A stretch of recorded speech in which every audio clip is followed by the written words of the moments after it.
A seguir agora com a revisão de geografia, tá certo? Veja aqui trabalhando, né, com a FEPES 2021, né? Acerca das regiões polares, é correto afirmar.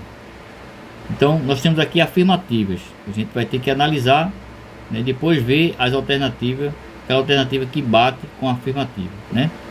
As regiões polares apresentam características bastante peculiares em termos climáticos, biológicos, geológicos e hidrológicos. Muitas dessas características são ainda desconhecidas ou pouco conhecidas pelos cientistas, né? Então isso é de fato é uma grande verdade. Eu já falei isso em sala de aula, né? Não vou aprofundar muito com vocês, apenas uma revisão rapidinha, tá bom? Então vocês vejam porque ela tem o que? Elas apresentam características bastante peculiares, ou seja, aquilo próprio delas lá, né? Certo? No 2, os círculos polares de longitude norte e sul delimitam as regiões polares e assinaram o limite máximo de iluminação nessas regiões no início do verão e em cada hemisfério. Beleza?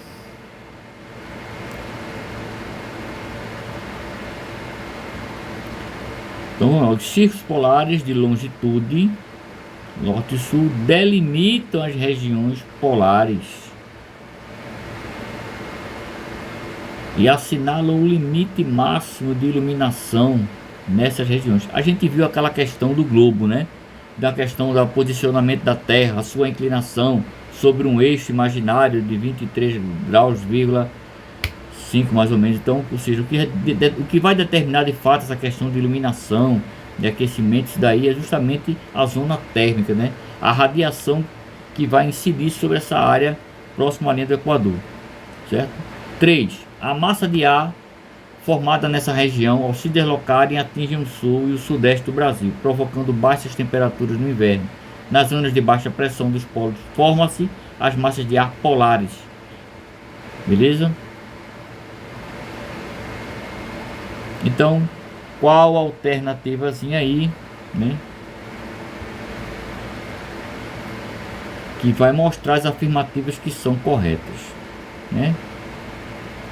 Então, diante do que a gente viu, nós temos aí a 1, né, e a 3, né, 1 e 3, ok? Vamos passar para a segunda questão. O FRN Rio Grande do Norte, né, Universidade do Rio Grande do Norte aí, mais uma questãozinha a nível universitário. Estou colocando aí para a gente trabalhar bem isso. As regiões polares estão situadas em altas latitudes. Lembre-se que eu falei sobre longitudes e latitudes, né? A latitude aí se refere aí, né, ao meridiano, a distância aí, né, do Equador, né, tanto para norte como para sul, né? Então tá aí, ó. As regiões polares estão situadas em altas latitudes, tanto ao norte quanto ao sul do Equador, e que eles conferem características peculiares. Beleza, quais são essas? A primeira delas é isso, são os polos são congelados, né? Ok? Em relação a essas regiões, pode-se afirmar: letra A. Na região Antártida, a permanente camada de gelo contribui para a escassez de recursos minerais, justificando o desinteresse político das nações em promover a sua exploração econômica. Então, na região Antártida, que a gente já identificou que é a parte sul, né? A permanente camada de gelo contribui para a escassez de recursos, pelo contrário, né? Preserva-se os recursos lá. E aí por isso que a turma fica de olho, né? Letra B, no Ártico, aí você está falando do norte, né? A permanente camada de gelo inviabiliza a exploração do petróleo no norte da Sibéria e no Alasca. Então aí também está incorreto, né? Na Antártida, a efetiva exploração de minérios tem possibilitado a inserção da região na dinâmica da economia mundial, né? E agora, na Antártida, a efetiva exploração de minério tem possibilidade a inserção da região na dinâmica da economia mundial.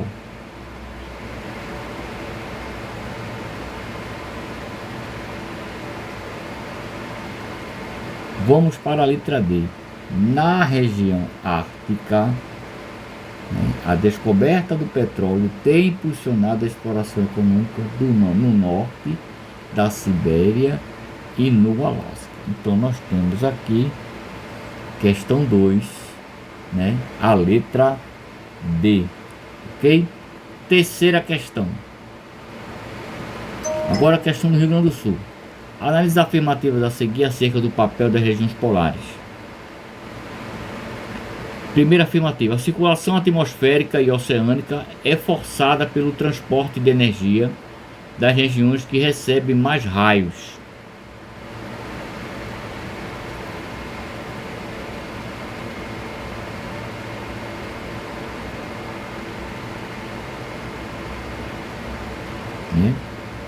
Para as duas grandes regiões polares que perdem mais energia para o espaço do que recebem do Sol. Aí aquela discussão que a gente falou também da zona térmica, né? É preciso aqui que o aluno tenha em mente, né, aquela questão da Terra, da inclinação da Terra sobre o eixo, aquela mesma explicação que eu dei, né? E aí, ou seja, a radiação, o calor ou energia, né, como queira dizer, como é que ela incide, né, nessa inclinação? Ela vai chegar de forma perpendicular, né, e aí provocando que o aquecimento daquela região próxima à linha do Equador, que a gente conhece como zona térmica, beleza? Então a primeira afirmativa está correta. Vamos para a segunda.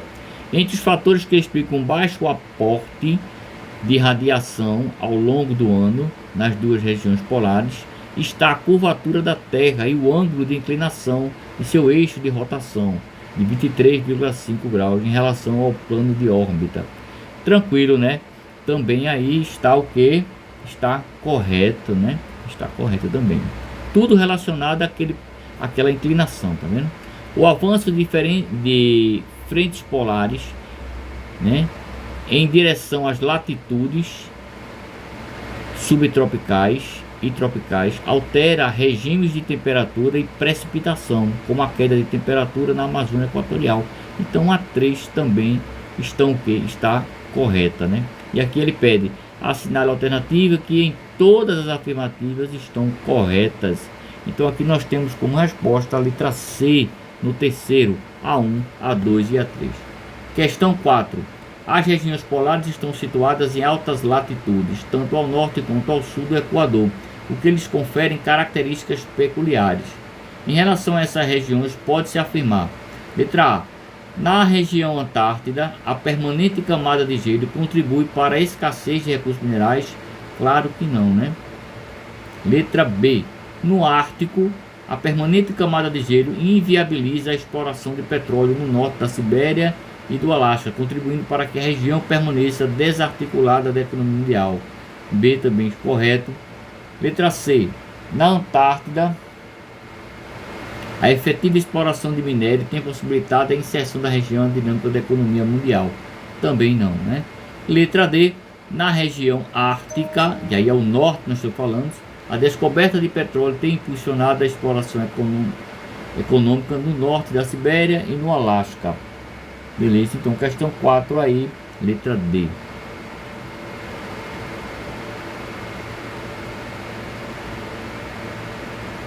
Questão 5. Rio Grande do Sul. O avanço do conhecimento científico ao longo dos últimos 30 anos mostrou que as regiões polares são tão importantes quanto os trópicos, sistema ambiental e especificamente para o clima mundial. Fonte Goodmaker, né? Antártida e as mudanças globais. Um desafio para a humanidade. São Paulo, né? Analise a afirmativa a seguir acerca do papel das regiões polares. Então, vamos ver lá. Primeira afirmativa: a circulação atmosférica e oceânica é forçada pelo transporte de energia das regiões que recebem mais raios solares para as duas grandes regiões polares que perdem mais energias para o espaço que recebem do Sol. Tranquilo, né? Segunda, entre os fatores que explicam o baixo aporte de radiação ao longo do ano nas duas regiões polares está a curvatura da Terra e o ângulo de inclinação de eixo de rotação, 23,5 em relação ao plano de órbita. No 3, o avanço de frentes polares em direção às latitudes subtropicais e tropicais altera regimes de temperatura e precipitação, como a queda da temperatura na Amazônia Equatorial. Então, assinala a alternativa em que todas são corretas. E aqui a gente encontra o que? A letra C. Beleza?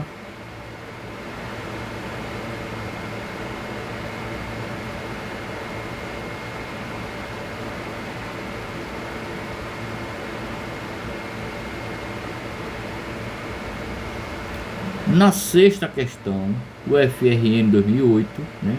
As regiões polares estão situadas em altas latitudes.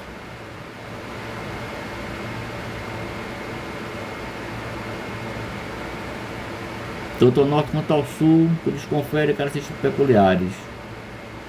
Isso aqui a gente já viu, né?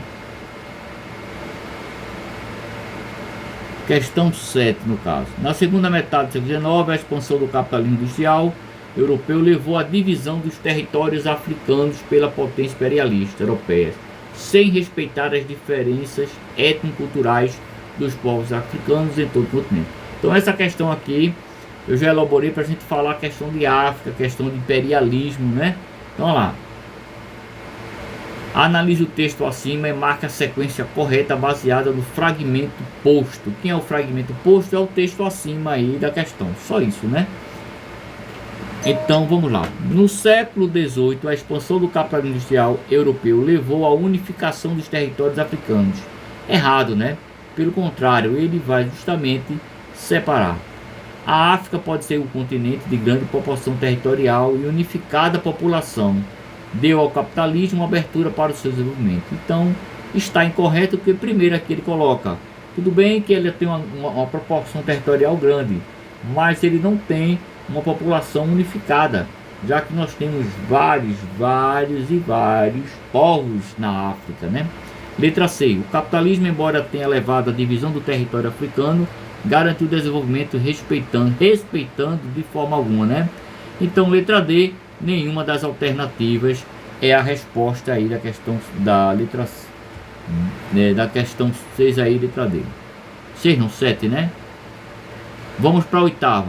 Considerando o aspecto histórico-cultural, a África pode ser dividida em duas grandes regiões. Marque a alternativa que apresenta a sequência correta.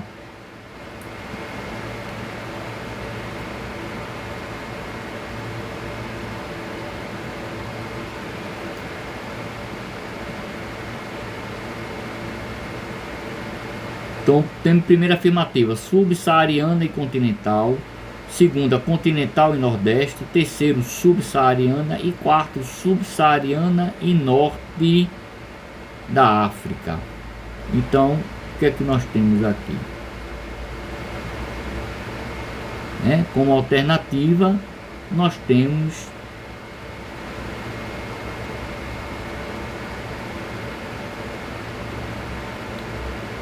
somente aí a quarta, né, subsaariana e norte da África. Então a alternativa a ser marcada é a letra D, a sequência aí correta. Nona questão, facilzinho, ó. Observando características da África setentrional, percebe-se que ela é intensamente urbanizada, com cidades concentradas próximas ao mar Mediterrâneo, onde o relevo e o clima mais ameno favorecem a ocupação e a agricultura. Então aí a África setentrional, ou seja, aquela regiãozinha norte, mais norte da África, certo? Leia o texto e observe a imagem que corresponde à África setentrional e marque a afirmativa correta. Tá aqui a imagem, eu quero mostrar para vocês, tá vendo? Olha só, né? Que África, não é? Que África, não é mesmo? Que coisa, vamos lá. A região da África setentrional apresenta uma ótima produção agrícola e possui características de intensa urbanização. Claro, tá aí, a gente acabou de ver na imagem, resposta letra A, certo? Eu não vou nem ler o resto aí para você. A própria imagem já te mostra, tá vendo aí, ó? Na questão 10, olha lá. As religiões tradicionais africanas apresentam duas características comuns de grande importância. Presta atenção nisso, né? A crença na ancestralidade, os ancestrais, né? Os antepassados, né? Ou seja, que os membros das famílias, ao falecerem, permanecem presentes no mundo de forma imaterial.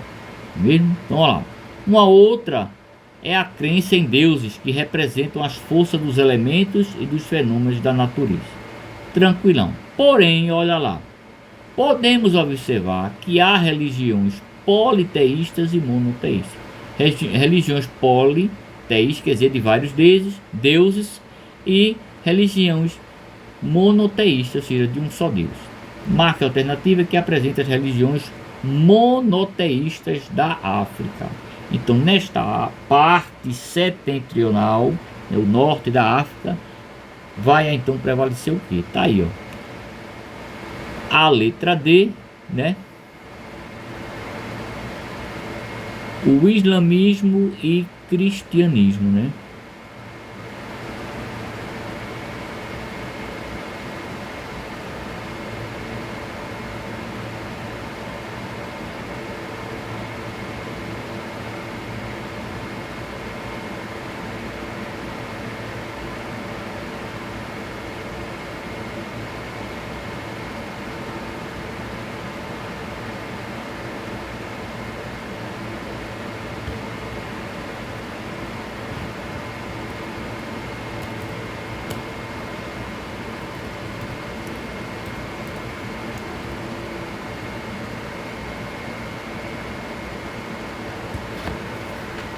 Ok, então aí, gabarito aí da letra D, né?